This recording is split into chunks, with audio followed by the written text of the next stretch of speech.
Hey guys, ఎలా ఉన్నారు? Welcome back. ఈ వీడియోలో నేను ఇప్పటి వరకు చూసిన కొన్ని మోస్ట్ డిస్టర్బింగ్ మూవీస్ చెప్పబోతున్నాను. వీడియో స్టార్ట్ చేసే ముందు చెప్తున్నా, watch these movies at your own risk. ఈ మూవీస్ చూడమని నేనైతే అసలు రికమెండ్ చేయను. జస్ట్ అందరికీ తెలియాలి కాబట్టి వీడియో చేస్తున్నాను. అండ్ ఇఫ్ ఇన్ కేస్ మీరు ఈ మూవీస్ చూడాలనుకుంటే ఒంటరిగా మాత్రమే చూడాలి. సో ఇక ఏ మాత్రం ఆలస్యం చేయకుండా ఈ వీడియోని స్టార్ట్ చేద్దాం. Sixth movie is mid summer. ఇదొక హారర్ మిస్టరీ మూవీ.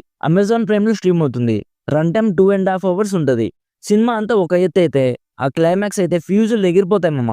సీరియస్ గా ఈ మూవీ చూసాక ఇలా కూడా క్లైమాక్స్ పెడతారా అనిపించింది. ఆ క్లైమాక్స్ లో ఉన్న షాక్ ఎలిమెంట్ డెఫినెట్లీ మనల్ని హాంట్ చేస్తుంది. సింపుల్ గా ప్లాట్ ఏంటంటే, మన మెయిన్ యాక్ట్రెస్ సైకలాజికల్ గా కొంచెం డిస్టర్బ్ గా ఉంటుంది. తన బాయ్ ఫ్రెండ్ తన ఫ్రెండ్ వాళ్ళ యాన్సిస్టర్స్ వాళ్ళ ఊరికి తీసుకెళ్తాడు. తన ప్రాబ్లమ్ కి అక్కడ సొల్యూషన్ దొరుకుతుందేమో అన్న హోప్ తో తీసుకెళ్తాడు. సో ఇప్పుడు నెక్స్ట్ ఏం జరిగింది అనేది బేసిక్ గా ఈ మూవీ ప్లాట్. స్టార్టింగ్ లో అంతా నార్మల్ గానే అన్ని మిస్టరీ మూవీస్ లాగే ఉంటది గైస్. బట్ ఆ క్లైమాక్స్ అయితే డెఫినెట్లీ 2-3 days మన మైండ్ లోనే తిరుగుతుంది. ఇప్పుడు చెప్తుంటే కూడా నా బాడీ మొత్తం చీల్స్ వస్తున్నాయి. Fifth movie is the last house on the left. ఇదొక సర్వైవల్ థ్రిల్లర్ మూవీ. ముందు మూవీ అయినా పర్లేదు కానీ ఈ మూవీ చూడాలంటే మీది రాయి లాంటి గుండె అయి ఉండాలి. హింస అనేది ఎక్స్ట్రీమ్ స్టేజ్ లో ఉంటది గైస్. మీరు కొంచెం సెన్సిటివ్ అయినా కూడా అస్సలు తట్టుకోలేరు. So watch it only if you are strong mentally. ఈ movie run time 1 hour 50 minutes ఉంటది గైస్. ప్రైమ్ లో రెంట్ కి స్ట్రీమ్ అవుతుంది. సింపుల్ గా ప్లాట్ ఏంటంటే, ఇద్దరు యంగ్ అమ్మాయిల్ని ఒక గ్యాంగ్ కిడ్నాప్ చేసి అతి ఘోరంగా అత్యాచారం చేస్తారు. ఇప్పుడు ఆ అమ్మాయిలు ఆ గ్యాంగ్ వాళ్ళ నుంచి ఎలా ఎస్కేప్ అయ్యారు అనేది బేసిక్ గా ఈ మూవీ ప్లాట్. కొన్ని సీన్స్ అయితే డెఫినెట్లీ 1 week వరకు మనల్ని హాంట్ చేస్తాయి. అసలు మేకర్స్ కొంచెం కూడా తగ్గలేదు మామ. ఆ అత్యాచారం సీన్స్ అయితే ఎంత వైల్డ్ గా తీసారంటే వాహ్, మాటలు చెప్పలేను. Fourth movie is martyrs. ఇది ఒక సస్పెన్స్ థ్రిల్లర్ మూవీ. మార్టర్స్ అంటే ఒకడు తన బిలీఫ్ వల్ల చనిపోతే ఆ ప్రాసెస్ ని మార్టర్స్ అంటారు. ఈ మూవీ రన్ టైం 1.5 hour మాత్రమే ఉంటది. ప్రెసెంట్ ఇండియాలో అయితే స్ట్రీమ్ అవ్వట్లేదు. ఇంటర్నెట్ లో వెతికితే దొరికేస్తుంది. సింపుల్ గా ప్లాట్ ఏంటంటే, ఈ మూవీ స్టోరీ 1971 లో జరుగుతుంది. ఇద్దరు టీనేజ్ అమ్మాయిల్ని కొందరు సెక్సువల్ హెరాస్మెంట్ చేస్తారు. సో వాళ్ళు పెద్దయ్యాక ఆ ట్రామా నుంచి బయటికి రాలేకపోతారు. సో ఇక వాళ్ళని హెరాస్ చేసిన వాళ్ళని చంపుదాం అనుకుంటారు. సో ఇప్పుడు నెక్స్ట్ ఏం జరిగింది అనేది బేసిక్ గా ఈ మూవీ ప్లాట్. సేమ్ ఇందాక చెప్పినట్లే మీరు మెంటలీ స్ట్రాంగ్ అయితేనే ఈ మూవీ చూడండి, లేకపోతే just skip it. Third movie is Salo 120 Days of Sodom. ఈ మూవీ గురించి చెప్పాలంటే నాకే ఎలానో ఉంది మామ. ప్లీజ్ నేను సజెస్ట్ చేస్తున్నాను, ఈ మూవీ మాత్రం అస్సలు చూడకండి. సింపుల్ గా ప్లాట్ ఏంటంటే, కొందరు బాగా డబ్బులున్న ఇటాలియన్ పీపుల్ కొందరు అమ్మాయిల్ని అండ్ అబ్బాయిల్ని ఒక పెద్ద హౌస్ కి తీసుకెళ్లి వాళ్ళని అతి ఘోరంగా టార్చర్ చేస్తారు. ఇక ఆ టార్చర్ ఎలా ఉంటుంది అనేది నేను డీటెయిల్ గా చెప్పలేను.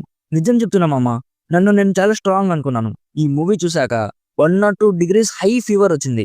ఒక 2 days కంప్లీట్లీ బెడ్ మీద పడిపోయా. So don't watch this movie at any cost. Second movie is the Serbian film. చాలా మంది ఈ మూవీ గురించి వినుంటారు.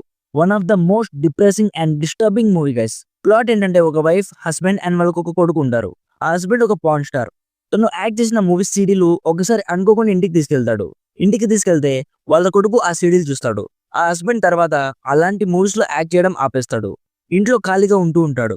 ఆ హస్బెండ్ వాళ్ళ ఫ్రెండ్ ఒక అమ్మాయి, ఒక మూవీ స్టార్ట్ అవుతుంది, ఆ మూవీ డైరెక్టర్ నిన్నే క్యాష్ చేయాలనుకుంటున్నాడు అని చెప్తుంది. మన హీరోకి ఒక బ్రదర్ ఉంటాడు. వాడికి మన హీరో అంటే చాలా కూల్ ఉంటది.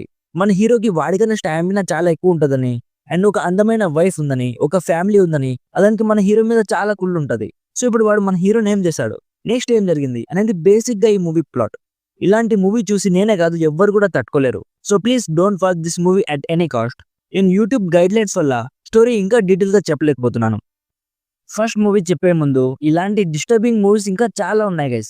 మీరు ఈ వీడియోని లైక్ చేసి కొంచెం మంచి రీచ్ వచ్చేలాగా హెల్ప్ చేస్తే ఇలాంటి డిఫరెంట్ వీడియోస్ చేయడానికి నాకు చాలా మోటివేషన్ వస్తుంది. సో ప్లీజ్ ఈ వీడియోని లైక్ చేసి నచ్చితే సబ్స్క్రైబ్ కూడా చేసుకోండి guys. First movie is the human centipede trilogy. దీనమ్మ జీవితం. ఈ మూవీ గురించి ఎంత తక్కువ మాట్లాడుకుంటే అంత మంచిది.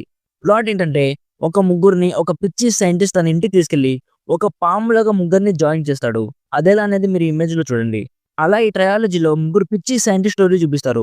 థర్డ్ పార్ట్ అయితే ఘోరాతి ఘోరం మామ. అసలు 100,000 మంది మనుషులని అంత ఘోరంగా చేయడం ఏంట్రా బాబు. అలాంటి థాట్ అసలు ఎలా వస్తారా మనుషులకి? మనిషి ఉన్నవాడు ఎవడైనా ఇలాంటి ఘోరాన్ని చూసి తట్టుకోలేడు మామ. So please don't watch this movie at any cost. ఇంకా ఘోరమైన మూవీస్ ఉన్నాయి. ఈ వీడియోకి మంచి రీచ్ వస్తే నెక్స్ట్ పార్ట్ కూడా చేస్తాను. So thank you so much for watching. Meet you in the next video. By by. జై హింద్.